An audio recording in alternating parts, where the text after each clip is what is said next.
Welcome to Vermont Artists and Authors, where we interview great storytellers and artists from the amazing Green Mountain State. I'm your host, Barney Smith of Storycomic.com, and we're honored to have with us the award-winning writer and celebrated illustrator of the life and times of Alexander Twilight, Bill Tulp. Bill. Hi, how are you doing? I'm doing well. Yeah. So as we mentioned at the beginning, you are the author and illustrator of The Life and Times of Alexander Twilight. And this isn't your first foray into making graphic novels or writing, but this is something that seems this is something that you've kind of became a passion project for you. So I guess my first question to you is what initially drew you to Alexander Twilight's story, and what inspired you to create a graphic biography about his life? Alexander Twilight is kind of like a central figure at the Old Stonehouse Museum up in Brownington, Vermont.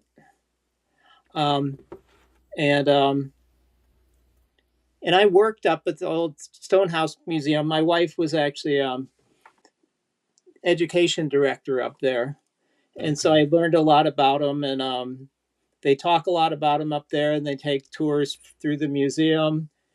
And I thought he was an interesting figure. And then the museum opened a grant. It was called an Open for Interpretation grant, where they were looking for artists to interpret either Alexander Twilight or something about the museum.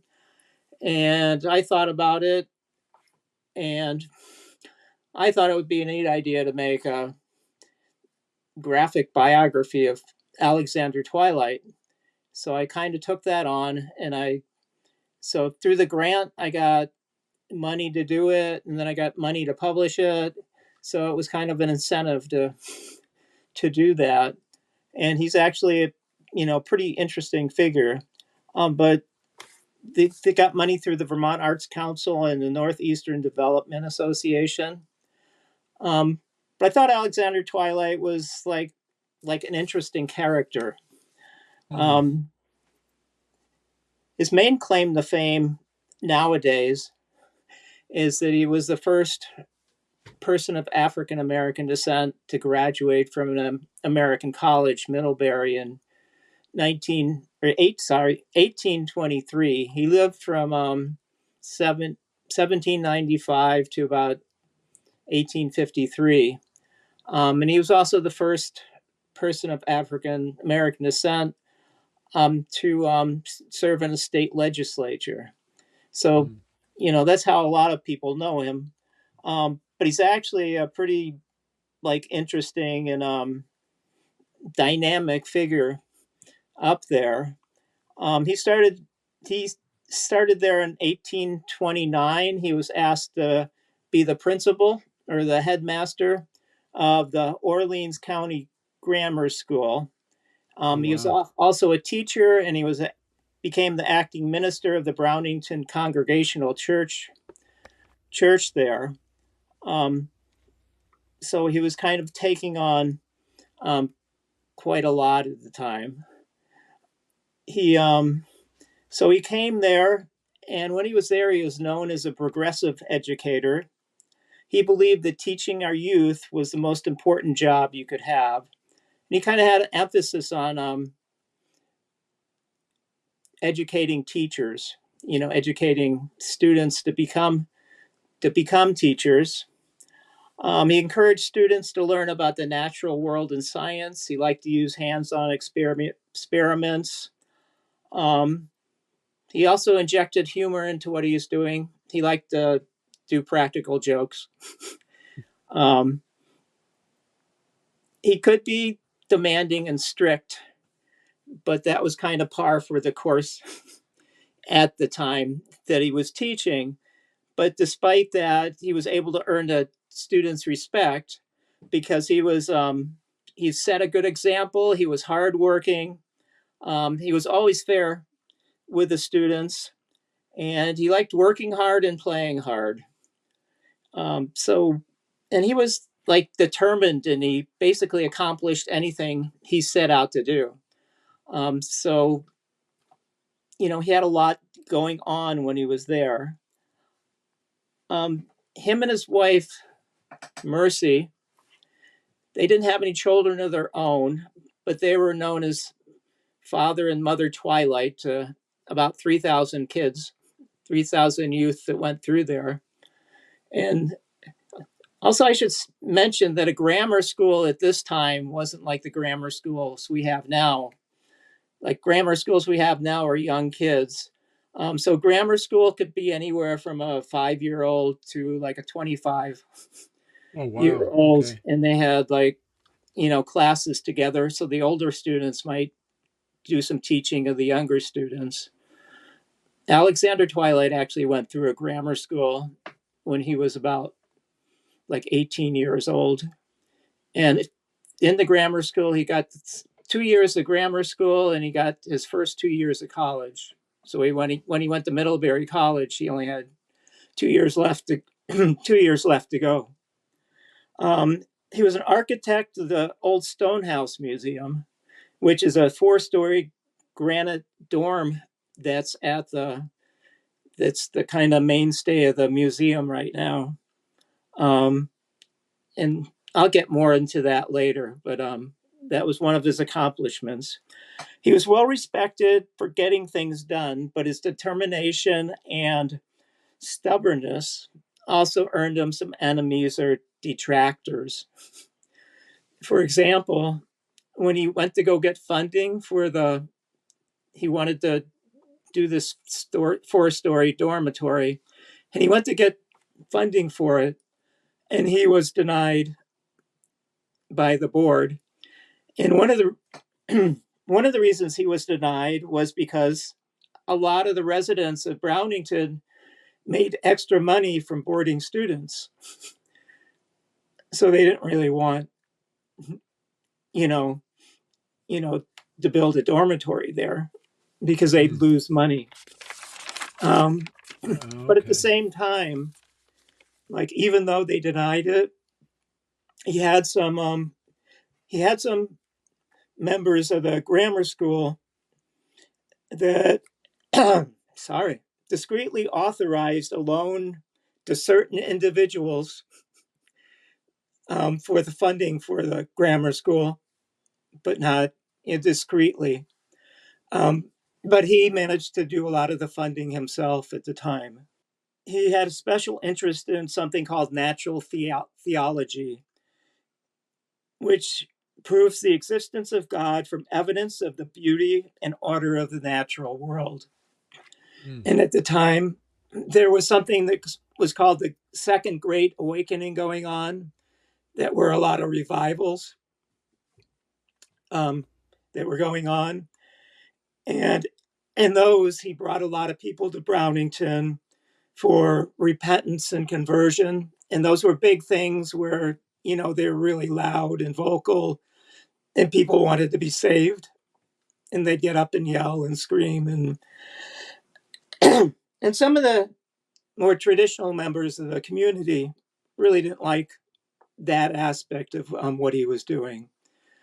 So he was a very colorful character at the time. Um, so basically, that's a lot of why I thought he was an interesting character to do a story about. Because you illustrated this, and you Mhm. chose to use an India ink wash rather than straight black and white. So, what influenced your artistic decision, and how do you think the India ink wash kind of enhances the story?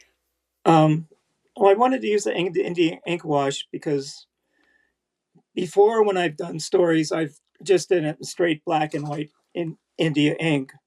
But Mm. at that time, you didn't really have, years ago, you didn't have the printing capabilities to really do an ink wash or, God, anything else. So this, I wanted more of the subtleties instead of having to do the cross hatching, the straight blacks and whites. I wanted to have the subtleties and to actually get in there And I think it worked well, the black and white and the ink washes because I used a lot of, old illustrations and pictures that kind of went along with that. Right. So you also won an award for this book. You won the IPNE, that's the Independent Publishers of New England award for the young adult category, Yes. which is a great achievement. And so, like, my question is, how do you feel about the recognition, and what impact do you hope it'll have on young readers? Oh, well, that's another reason that I that I did the book Hmm. was, or why I made it a graphic biography, was I wanted to introduce both young people and anybody to Alexander Twilight in a more accessible form than they'd had before, because I had to work with the museum staff, and Bob Hunt at the museum gave me a lot of articles. So anyway, I worked real closely with the museum staff and other people. I worked with Bob Hunt or Bill Hart too, at the who's a professor emeritus of history and Black studies at Middlebury College, and he's a Twilight expert. And what I did was I, put together what I could find, and I tried to compile it into a easily readable story. And then I took the articles. I took old pictures, and I used them, old pictures, old illustrations, and tried to compile what I could from there. And I took that and I sent drafts of it to those two people, plus a bunch of other people at the museum and other people that knew about Twilight or Vermont history. And those drafts went back and forth and back and forth, and I had to change a lot of things. And mostly I didn't have to change it after I had already done it, but there was a couple places where I had to change it after. When he was at Middlebury College, I had a scene where there was like men and women in the classroom, and I got a reply back that woman didn't come to the college until about 20 years later or something like that. So that's another thing. I use the Indian ink wash, but I also use micro pens, and I use those for the I don't use those for the lettering, and I also use those for, like, the thin lines and things like that. And so they have different thicknesses in there. And I also used whiteout, but I've used whiteout before, but a lot of times in whiteout, you're not just completely whiting something out. You're like altering it so you can, change what it looks like. If you get something too dark, you can kind of do a whiteout wash over it, or kind of play with it, so you can get, different effects. You're not just whiting things out. Right. And then I also there was a few places where I just used like a mechanical pencil, where especially on the lines of a building where I wanted it to be, the slating or the bricks or something, where I wanted a thin line, but I didn't want it to be really dark. And so that kind of lightened up the lines that I could put out there. Well, hey there. If you're enjoying our podcast, don't forget to subscribe on YouTube or leave us a 5-star review on your favorite podcast platform. Your support means the world to us and helps us keep this show going. We love hearing from you, so any feedback is welcome. And thank you for being a part of our podcast family and for all your support. It truly means a lot to us. Alexander Twilight Day has been celebrated in Vermont since 2020. Yes. And so how do you see your book contributing to the understanding and the celebration of his legacy? Well, I'm hoping to get it more into the schools, get people to Okay. know more about him. I still talk about him. There's still quite a few people in Vermont that don't know who he is, um, but they're more likely to know who he is, now, because there is the Alexander Twilight Day, and it's a Vermont state holiday. He also Mhm. has his portrait in the State House. I think that was in 2022. Um, the Katie Rundy painted that from. She used the same one picture of Twilight that Right. I used to do that. So if you go to the State House and you turn right to the right, it's right up there Right. in front in the State House. But Oh, I just think he's an interesting character. I think part of being the recognized as the first African American or black is one thing, but he had a lot of, like, if that had been all of it, he wouldn't necessarily have been an interesting story. Just like he just seemed to be a real interesting character, and a lot of the students really respected him and what he did. And right. one of the pages in there, I actually have notes from the students, and that's just a portrait of him, and it just has a. And I wanted some way to, illustrate, what the students were saying about him. So that page is a Right. little bit different than some of the other ones. For our listeners, do you want to describe what we're looking at here in the slide that we're looking at? That's a page from the book. Okay. And so I actually did the cover last. Oh, And, okay.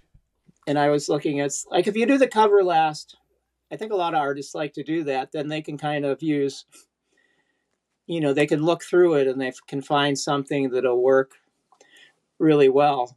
This is actually like a scene where he was actually asked to leave he was having some problems at,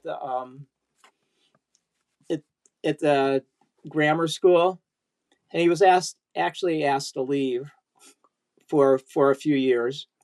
Oh, wow. But things didn't go well when he wasn't there, and so he was asked to come back, and he was like, for the last few years of his life, he came back, and but at that time there was other economic things going on, and it never really got going again.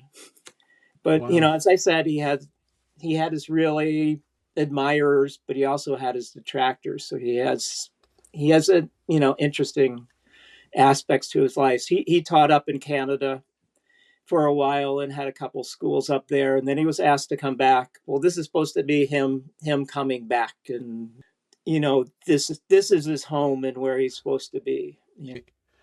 And you did mention before as also as like this was the what we're looking at now as a photograph. It's a daguerreotype. Okay.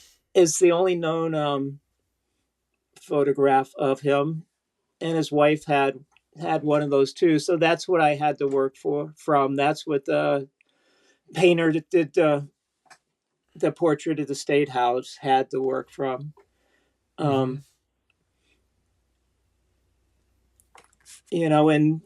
and whether he identified as black or African American is there's kind of a lot of dispute Mm. over that. Right. So you can kind of look at his features and kind of decide for yourself. His father was biracial, and so then he was biracial. Mm. And he was And, in the census when his father was still alive. He was in the census as other than white, but then later on he was in the census as white. So he was, right. And you so know, and now we're looking at sketches that you did based off of that one image you only had. So then you were working on um, finding different angles and different expressions. Is that yeah, what we're looking at here? yeah, I tried to use that, and he was supposed to have a sense of humor. So it's like, you know, in a lot of those portraits you get, you know, they have to sit there for I don't know how long. And, Right. you know, you always think everybody was really stern and strict back then, but it's mostly because of the way they took the photographs. Right. Yeah. But you know, but those were just sketches I did. And I was just trying to, you know, get them in different moods and stuff. And that was before I actually started working on the pictures. Okay. And then the Yeah. next one, and this is a picture of Alexander Twilight. And this is a desk that's still at the museum. And it's actually at Museum and Historic Village. And so there's a lot of buildings from the time period, but there's also buildings that have been brought in from the other places from the time period. So it's a real interesting place to go. And you can get tours of the museum if you go up there, and they have a lot of different programs up in Mm. Brownington, Vermont. But this is him sitting at his desk, and they still have his desk that he worked at the museum. And and And then then we're next, looking at a sample of, but you kind of focused on his dad first, correct? yeah, I think the first 3 pages are his dad, Ichabod Twilight. And I was going to start with Alexander, but his father was like biracial. Both his parents died when he was like really young. I be, sounds like he most likely became an indentured servant, which is interesting because Alexander Twilight did also became an indentured servant later. Um, and then he was in the Revolutionary Army. I don't know if he served any wartime or not. But then shortly after that, Alexander, well, before they were living, he was actually living in New York. Anyway, the Fugitive Slave Act um, was legislated into being, and that said if your slave escaped from you, you were, if you had somebody's escaped slave, you were required to give them back, Mm. even if it was in a free state. Oh, geez. Yeah. um, and so Vermont actually enacted a law against slavery. And it's believed Ichabod might have moved to Vermont since he was a free black. He didn't want to be, you know, because a lot of times, even if you were a free black, you know, if somebody caught you, you know, and you didn't have any proof, you could be sent back. Yeah. Then Alexander was born in Bradford, Vermont. Father left. They didn't know what happened to him, you know, if he went someplace or, you know, he just kind of went off the records and nobody heard from him again. And Alexander became an indentured servant. So when he was in, so when he was an indentured servant, he was able to go to grammar school and church with the family Mm. that he was indenturing to. So that's what gave him his education. Yeah, and after he finished his indenture, he went on to like an academy, and then from there he went to Middle, finished up at Middlebury, Okay. All right. and you know he did farm chores as an indentured servant. Right. And I don't know So what the talk to us a little bit about Bill about some of the Alexander Twilight factor legend page. That's a really interesting one. yeah, I did that in a little different style Yeah. because I told you that it's like he's known as the architect of the old stone house, or what he wanted to call Athenian Hall, but it became the old stone house. Um, but he was also, you know, he was the headmaster, he was a teacher.